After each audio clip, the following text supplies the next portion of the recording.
I had a doctor's appointment that morning, but I almost didn't go. My knee had been giving me trouble again, the left one. The same one I'd had surgery on back in 2019, and the drive to Mercy General was 40 minutes each way. I'm 68 years old. Some mornings 40 minutes feels like a commitment I'm not ready to make. But my daughter had called the night before and reminded me, the way she always did, firm and gentle at the same time, and so I went. Her name is Vanessa. She's 34, married 3 years to a man named Theo, and they have a little girl together, my granddaughter Lily, who just turned 2. I raised Vanessa alone after my wife Carol passed. Pancreatic cancer, 2017. Fast and merciless, the way that disease always is. Carol was 59 years old, and she had just retired from teaching 3rd grade. We had plans. We had a trip to Portugal, booked for the following spring. I don't talk about Carol much anymore, because when I do, I feel the grief move through me like cold water, and at my age, I can't always predict where that leads, so I keep her close and quiet, the way you keep a candle burning in a room you don't want to go dark. But I'm getting ahead of myself. The appointment was at 9:30. Routine blood work, blood pressure check, the usual conversation with Dr. Okafor about my cholesterol and whether I was actually sticking to the diet he'd recommended. I wasn't, not completely, but I had gotten better about the red meat. The waiting room was half full when I got there. I signed in, found a seat near the window, and was reading an old Sports Illustrated when a nurse I'd never seen before sat down next to me. Not in the chair across from me. Next to me. Close enough that I could hear her when she dropped her voice almost to a whisper. "Mr. Ellington?" I looked up. She was young, maybe late 20s, with her hair pulled back and a lanyard around her neck. Her name tag said, Nurse Tasha. She didn't work at this practice. I knew all the nurses here. Her scrubs were a different color from the staff. "Do I know you?" I said. "No, sir." She glanced toward the door, quick and careful. "But I knew your wife, Mrs. Carol Ellington. I was on the oncology floor at Baptist when she was there in her last weeks. My chest tightened the way it does when someone mentions Carol unexpectedly." "Okay," I said slowly. "She was kind to me," Tasha said. "Even when she was sick, she was kind. I never forgot her." She paused. "That's why I'm here. Because I don't think I could look myself in the mirror if I didn't say something to you." I put the magazine down. "Mr. Ellington, I work in the records and billing department at the hospital now. I transferred out of oncology 2 years ago. I needed a break from that kind of loss." She swallowed. "Last week I was putting paperwork on a patient file, and I came across your name attached to a medical power of attorney update request." "I didn't file any update request," I said. "I know." Her eyes were steady. "That's why I'm here. I need to back up and explain some things because they matter.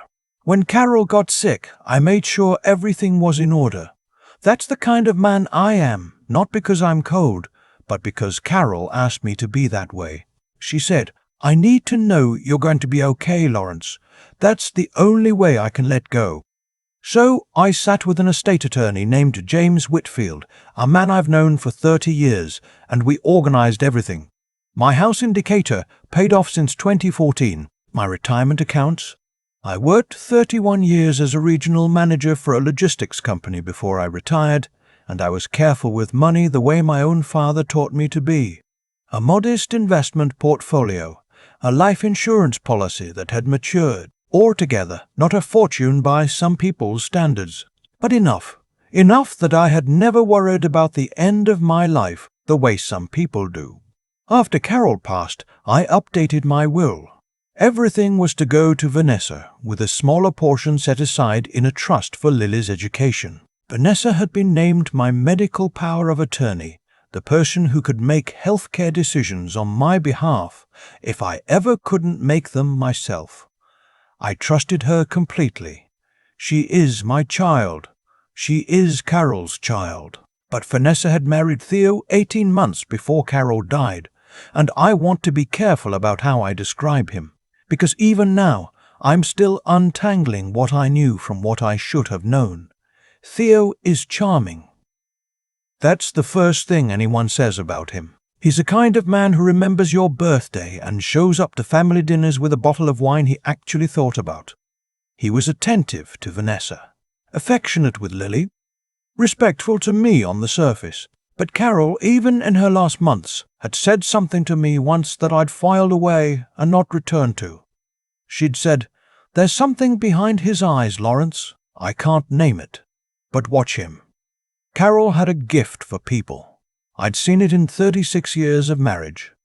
So I heard what she said, and then I watched Theo for 2 more years and told myself I was being paranoid. That grief makes you suspicious of good things. I told myself that right up until Nurse Tasha sat down next to me in that waiting room. The request came through our administrative system, she explained. Someone had submitted updated paperwork to modify your medical power of attorney. The change would have transferred authority away from your daughter and assigned it to a third party, a legal services firm we sometimes work with for patients who have no family. "But I have family," I said. "Yes, sir, but the paperwork was submitted as if you had requested it yourself. Your name, your date of birth, your patient ID." She folded her hands in her lap. I flagged it because something didn't feel right. When I looked up the patient name and saw Ellington, I remembered your wife. I pulled the file myself. She looked at me steadily. "The signature on that form, Mr. Ellington? I've seen your signature on your patient intake forms. They don't match." The waiting room was humming around us like nothing was wrong. A child was playing with the toy blocks in the corner. A man in his 50s was scrolling his phone. The television mounted near the ceiling was showing a morning news program with the volume too low to hear. "Who submitted it?" I asked. She hesitated. "I can't tell you that directly.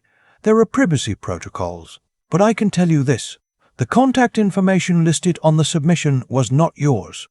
And the phone number attached to the request traces back to a legal consulting firm." She slid a folded piece of paper toward me. I wrote down what I could without violating my position. I unfolded it. A firm name, Crestview Legal Consulting, LLC. An address in Buckhead. "You need to call your attorney today," she said.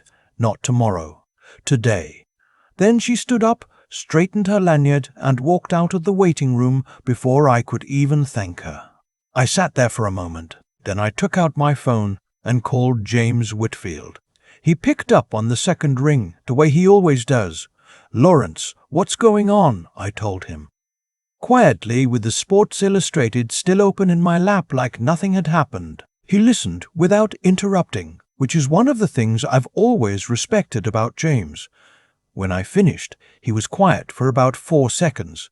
Then he said, "Do not sign anything. Do not take any calls from numbers you don't recognize. And come to my office at noon. I have a doctor's appointment at 9:30. Finish your appointment, then come straight here." I put my phone away. The nurse called my name for Dr. Okafor.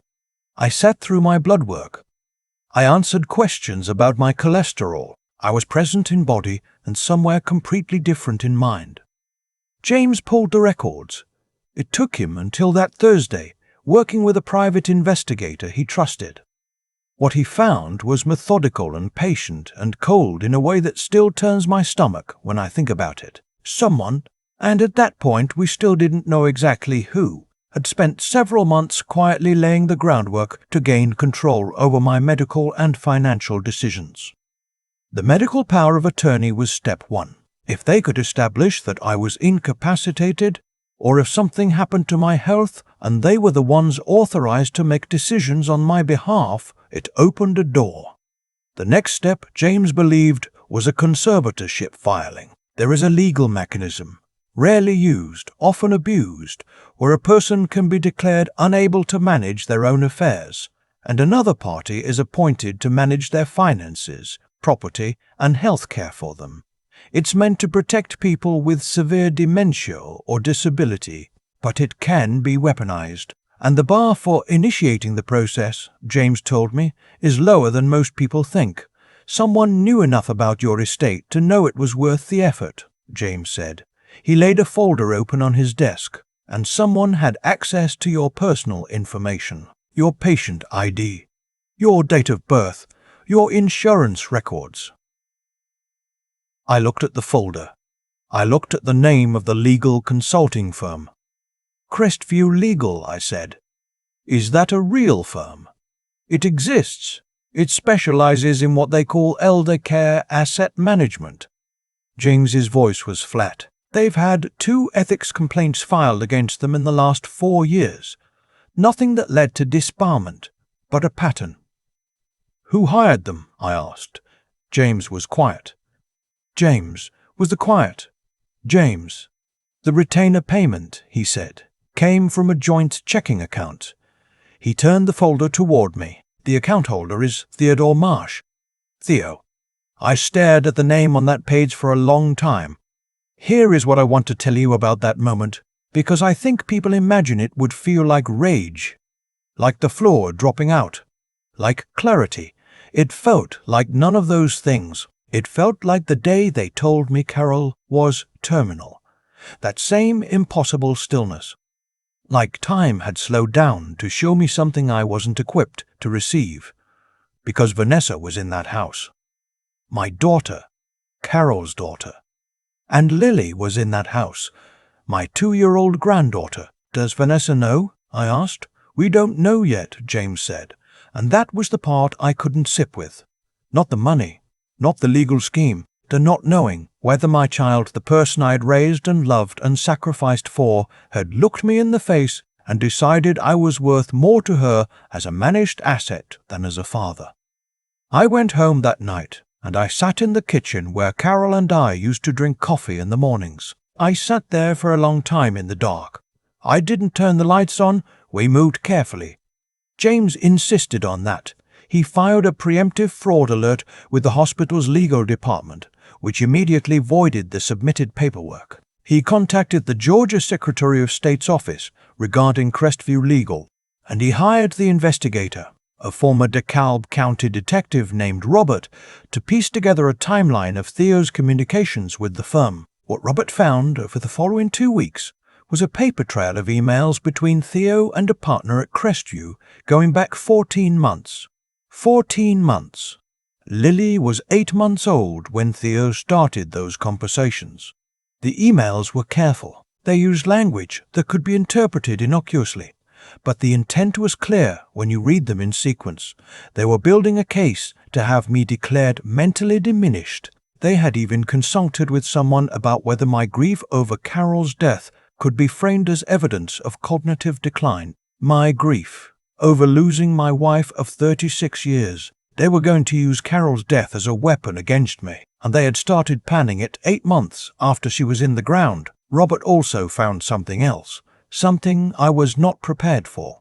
There were emails to Vanessa, not many. 3 over a span of 4 months. They were not conspiratorial, they were not explicit, but they were Theo testing the water, planting language, shaping her understanding of my struggles and my capacity to manage complex decisions. Phrases like, "I'm just worried about your dad, and I wonder if we should talk to someone about getting him some support." Vanessa had responded to one of them. She had said, "Theo, please stop, he's fine, leave it alone." I called Vanessa on a Sunday morning, not to confront her. I want to be clear about that. I called because she is my daughter, and because Carol would have wanted me to talk to her before I did anything else.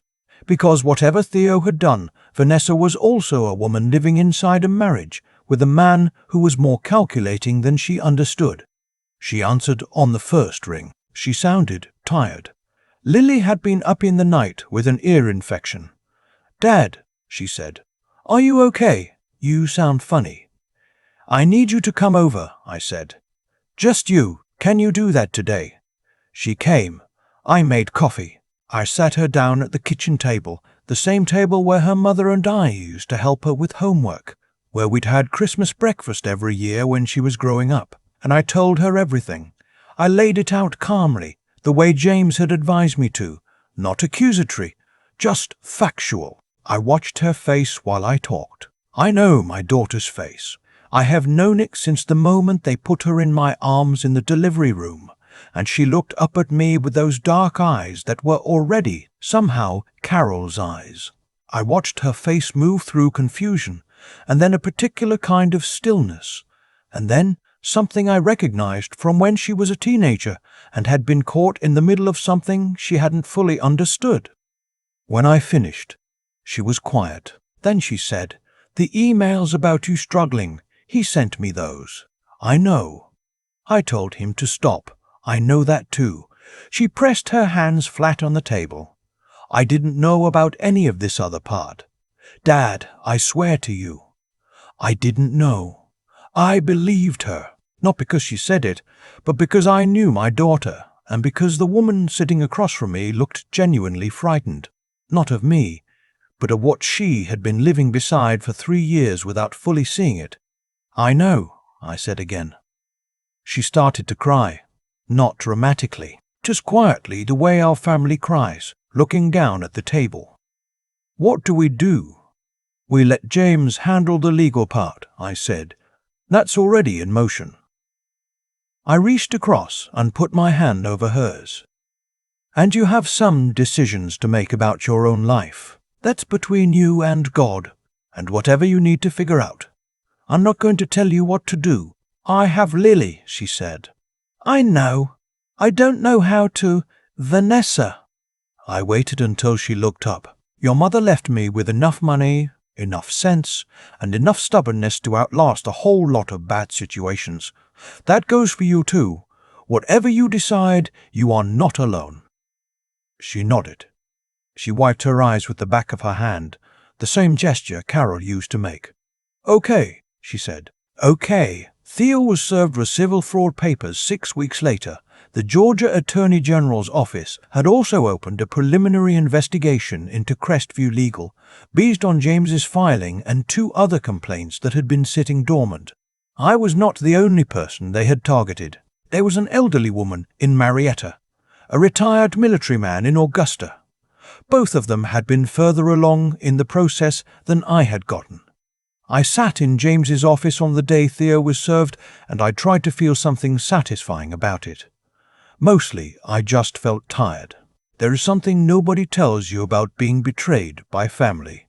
Not the shock of it, not the anger.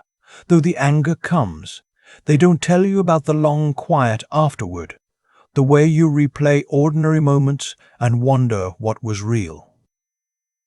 The Sunday dinners. The Father's Day cards. The way Theo had shaken my hand at Vanessa's wedding, looked me in the eye and said, "I'm going to take care of her, sir. You have my word. You replay all of it, and you can't get a receipt. You can't know which parts were true. What I could do was make sure the future was protected. I updated every document. James and I restructured my estate plan so that no single person held unchecked authority. I added safeguards, a trusted second signatory, a clause requiring in-person verification for any changes to legal documents. I established a relationship with an independent patient advocate at the hospital, separate from my primary care practice, who would be notified of any changes to my medical file. I'm not a suspicious man by nature, but I am a thorough one. Vanessa filed for divorce in November. It was not easy, and I am not going to pretend it was. She moved back home with Lily for 3 months while she got her footing. Those 3 months were some of the hardest of my life, and also, strangely, some of the most full. Having Lily in the house, having small shoes by the front door and crayon drawings on the refrigerator, and a 2-year-old who called me Pop Pop and climbed into my lap every morning with a board book she wanted me to read to her. I hadn't realized how quiet the house had gotten since Carol died. I hadn't let myself realize it. One morning, Lily toddled into the kitchen while I was making eggs and pointed at the photograph of Carol on the counter. The one from Portugal, the trip we finally took, 2 years before Carol got sick, Carol laughing with the ocean behind her, and said, "Who dat?" "That's your grandmother," I said. "Her name was Carol. She loved you before you were even born." Lily considered this seriously, the way 2-year-olds consider things that are too large for them. And then she said, "Oh," and moved on to investigate something on the floor. I stood there at the stove for a moment with a spatula in my hand, and I did not feel sad exactly. I felt something else. Something closer to gratitude, though that word isn't quite right either. I felt like Carol was still in the room. There are things I wish I had understood sooner, not about Theo. I'm not sure any amount of watching could have fully prepared me for that kind of long-game manipulation, but about the systems that allow it. I did not know before this happened how many older Americans are targeted this way each year. Elder financial abuse costs victims an estimated $37 billion annually in this country. The people who do it are not always strangers. More often than not, they are people with access, family members, caregivers, people who know the details of your life because you trusted them enough to share those details. I didn't know that a medical power of attorney can be modified by someone other than the patient if the paperwork appears complete. I didn't know that a conservatorship petition can be filed without the person's consent or knowledge, and that fighting one after the fact is expensive and exhausting. I know these things now. If you are listening to this and you are past 60, please hear me. Get your documents in order with an attorney you have known for years, not one someone else found for you. Put multiple safeguards on anything that can be changed without your presence. And do not dismiss what your gut tells you about the people in your life, even the ones you love, even the ones you chose, even the ones who have been kind to your face. Carol told me to watch him. She was right. I just didn't understand what I was watching for. I still go to doctor, Okafor, every 3 months. My knee is better. My cholesterol is still a negotiation. I take a walk every morning around the neighborhood, 40 minutes or so. The same loop I've been walking since Carol died because the motion helps me think. Last spring, I finally had the house painted. A project Carol had wanted done for years that I'd kept putting off. I chose the color she had picked out, a soft grey-green that she'd shown me in a magazine once, pointing at it with that particular certainty she had. "The house looks good. I think she would be pleased." Nurse Tasha sent me a card a few months after everything settled. Just a short note. She said she was glad I was okay. She said she had thought about Carol often over the years and hoped I was being taken care of the way Carol would have wanted. I kept that card. I've been thinking lately about what it means to be fortunate, not lucky. I don't think what happened to me was lucky, exactly, but fortunate in the way that means something was looking out for you when you weren't looking out for yourself. A young nurse who remembered the kindness of a dying woman. An attorney who picked up the phone on the second ring. A daughter who, when tested, chose honestly over comfort. And a granddaughter who climbs into my lap with a board book and calls me Pop Pop and doesn't yet know that she is, without trying, teaching me how to keep going. I'm not healed from it. I'm not sure you're supposed to be fully healed from something like this. But I'm here. I'm careful now in the way Carol always wanted me to be, and I'm not alone. That is enough. At 68 years old, with all I've seen, I can tell you honestly that is more than enough. I've been sitting with this story for a while now, trying to figure out what it actually taught me. Not what I want it to have taught me, what it actually did. The honest answer is that it taught me the difference between trust and blindness. I spent years telling myself I was a good judge of people. 31 years in logistics management, you learn to read a room. You learn to spot who's going to follow through and who's going to disappear when things get hard. I was proud of that skill. And then Theo sat across from me at Vanessa's wedding and shook my hand and looked me in the eye. And I saw nothing. Not a flicker. So maybe I wasn't as sharp as I thought. Or maybe I wasn't as sharp as I thought. Or maybe some people are just built for deception in a way that outpaces ordinary perception. I've gone back and forth on that. What I keep coming back to is Carol. She saw it. She didn't have the full picture. None of us did. But she felt something move behind his eyes that didn't sit right with her. And she told me, and I heard her, and then set it down and walked away from it because everything on the surface looked fine, and it was easier to trust the surface. That's the thing nobody warns you about when you're grieving. You become so focused on holding yourself together that your instincts go quiet. The noise of loss drowns out the smaller signals. I was managing my grief, managing the house, managing my health, managing my relationship with Vanessa. And somewhere in the middle of all that managing, I stopped paying attention the way Carol would have paid attention. Theo counted on exactly that. 14 months of planning, and what he needed most from me was my distraction. I gave it to him freely. The part I've made peace with, mostly, is that I can't punish myself for being a man who loved his family and assumed that love was returned. That's not naivety. That's what a decent life looks like from the inside. The failure wasn't in caring. It was in not building the structures that protect caring people from people who don't share that value. Nurse Tasha built one of those structures for me without even knowing she was doing it. She remembered a woman who was kind to her when kindness cost something. She carried that memory for years. And when the moment came where she could do something with it, she didn't hesitate and she didn't wait for someone to tell her it was her place to act. She just acted. That is what integrity looks like at its most basic. Not a grand gesture. A young woman sitting down in a waiting room chair and telling the truth to a stranger because the alternative was something she couldn't live with. I want to be that kind of person. I want Vanessa to be that kind of person. I want Lily, when she's old enough to understand any of this, to know that the most important thing you can pass down is not property or money or even a last name. It's the willingness to do the right thing when it's inconvenient, when it costs you something, when nobody would know either way. Theo thought what he was stealing was financial. He was wrong about what I actually had worth taking.